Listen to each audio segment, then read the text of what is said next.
Hola mis amigos de las redes sociales, hoy es domingo, día de compartir la palabra y vamos a hacerlo con mucho gusto. Y vamos a hablar de un tema muy bonito y que siempre ha estado en boga.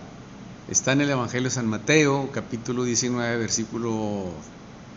en el capítulo 5, el Sermón del Monte, versículo 21 en adelante. Dice la palabra: habéis oído que se dijo en los antepasados, no matarás, y aquel que mate será reo ante el tribunal. Pues yo os digo, todo aquel que se encolerice con su hermano será reo ante el tribunal. Pero el que llame a su hermano imbécil será reo ante el Sanedrín, y el que llame renegado será reo de la ajena del fuego. Si pues al presentar tu ofrenda en el altar te acuerdas entonces de que tu hermano tiene algo contra ti, deja tu ofrenda ahí, delante del altar, y vete primero a reconciliarte con tu hermano.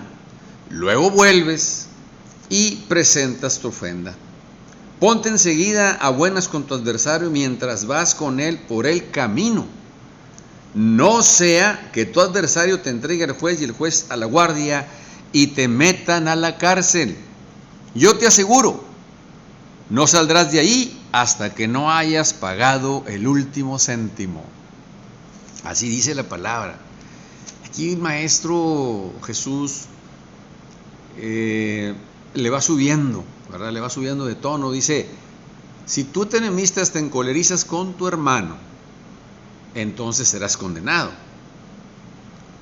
Ya de hecho, ¿verdad? El mandamiento dice: no matarás porque serás condenado. Ahí está equiparándolo. Fíjese, nomás encolerizándote es equiparable a matarlo. Pero luego le sube un poquito de tono, ¿no? Le sube un poquito. Dice: pero si tú llamas imbécil, o sea, si tú insultas a tu hermano, entonces ya te vas al Tribunal Supremo, que era el Sanedrín. Te haces reo del tribunal. Y por último dice: y si tú llamas renegado, o sea, si tú injurias a tu hermano, entonces te vas directito a la ajena del fuego, que era el infierno. Te vas al infierno. Y aquí peculiar es esta palabra hermano, porque no es un hermano carnal. Me he fijado en varias comunidades que me han dicho, se confunden con el hermano de sangre. Creen que es de la familia, hermano de sangre, primo. No, es hermano. Está usando Jesús en una connotación generalizada. Cualquier persona de tu comunidad, de la iglesia, del trabajo, es hermano. Así se les llamaba y se les sigue llamando a los hermanos de comunidad. Entonces, es facultativo saber que la ira, la cólera, si te encolerizas, pues es un gesto o una acción de enojo nada más, no nada más cómo te enojas, pues ya no le hablas, o te quedas callado, o te vas, y eso es enojarse, encolerizarse.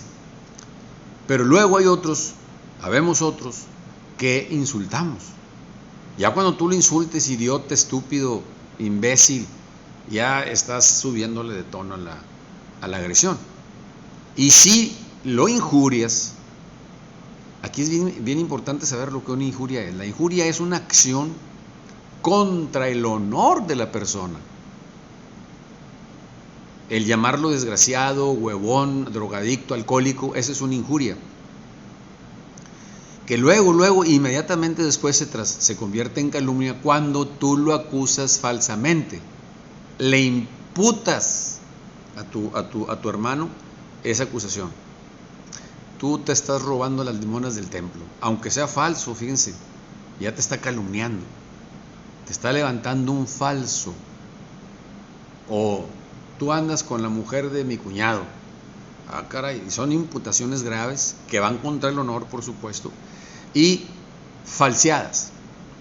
¿Por qué la calumnia es tan fuerte? Porque es la última de la lista, ¿no? Porque se hace con un odio. Lleva un odio hacia la persona que se le imputa. Por eso Jesús dice aquí: habéis oído que se dijo, no matarás, pero yo te digo, o sea, le da perfección. Fíjense, yo pregunté a la inteligencia artificial, le dije: oye, entonces, los mandamientos quedan obsoletos aquí en el Sermón del Monte. Y la respuesta fue tajante, así con mayúsculas y signos de admiración. No. Jesús no vino a abolir la ley ni los profetas. Y aquí lo dice, aquí en el 5 lo dice claramente Jesús. Yo no he venido a abolir la ley y los profetas, dice el maestro. Yo he venido a darle cumplimiento, a perfeccionar el mandamiento. Eso que hace Jesús es de veras hondamente muy profundo. Nos deja a todos así, ¿verdad? Porque los mandamientos, acá en la Iglesia Católica, los mandamientos son 10, los 10 mandamientos los siguen enseñando a los niños, o sea, catequizan a los niños con los 10 mandamientos, y los 10 mandamientos ya no van. Aquí Jesús claramente está diciendo que le está dando perfección a la ley. ¿Por qué? Porque de esa forma, pues ya no van. Recuerden ustedes que los cristianos del 1500, el Concilio de Trento, pues ya no es lo mismo un cristiano del 1500 a un cristiano del 2025. La problemática es diferente. Y entonces los evangelistas, fíjense qué tremendo, los evangelistas toman las enseñanzas del maestro y las aplican, fíjense qué tremendo, las aplican a los problemas de su comunidad. De tal manera que en Marcos hay una enseñanza y una connotación, porque Marcos escribe para cristianos provenientes del paganismo en Roma. Pero Mateo le da otra tesitura que es diferente a la de Marcos, porque Mateo escribe para cristianos provenientes, porque provienen del judaísmo.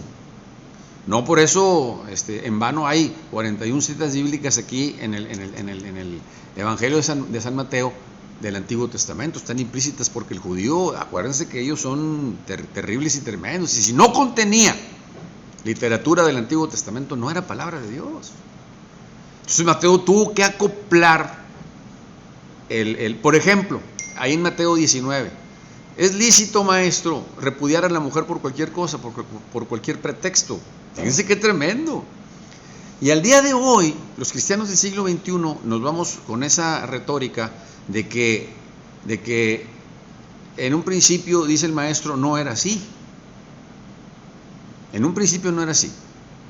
Porque en el Antiguo Testamento dice, dejará el hombre a su padre y a su madre para casarse con su mujer, de tal manera que ya no son dos, sino una sola carne. Y lo que ha unido Dios, no lo separe el hombre. Y eso pesa tremendamente para los cristianos del siglo XXI, 2025, porque la iglesia se mantiene todavía en esa tesitura, con esa enseñanza del maestro, que no han podido aplicarla.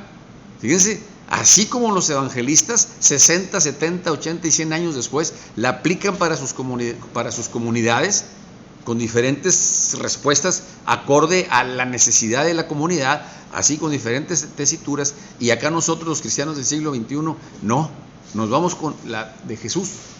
Y por eso en la Iglesia Católica no puedes comulgar, no te puedes confesar si tú eres divorciado, vuelto a casar, los famosos CDC, casado, divorciado, vuelto a casar. Y acá en la iglesia que no es católica también, les dan el mismo trato, son recasados, así les dicen, son recasados. Entonces, se les invita, pero con limitantes. Y lógicamente, ¿verdad?, que nos oponemos, porque esas enseñanzas, para los cristianos del siglo XXI, pues ya son diferentes. Deberemos de tomar la tesitura diferente, acoplarla a los requerimientos del siglo. Y Jesús en el Evangelio dice, porque yo he venido a recuperar todo lo que estaba perdido.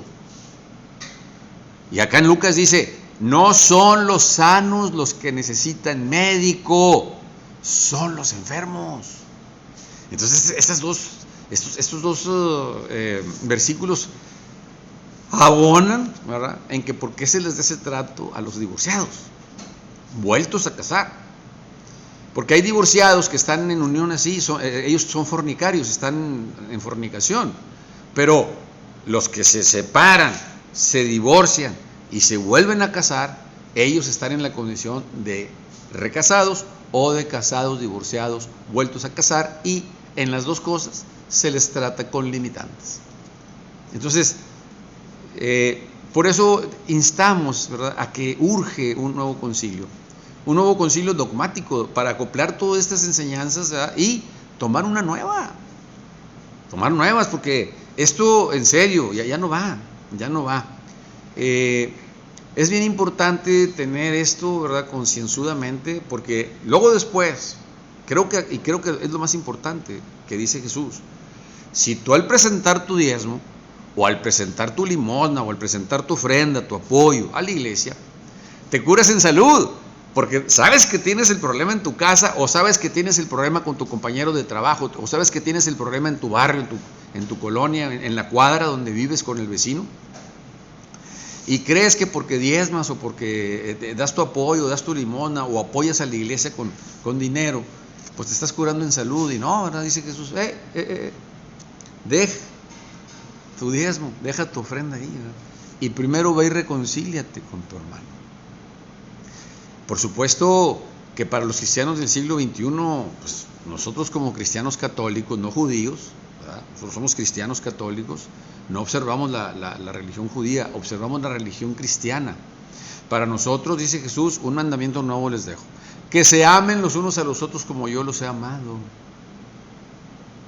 Ama a Dios sobre todas las cosas y a tu prójimo como a ti mismo. Aquí se resume la ley y los profetas.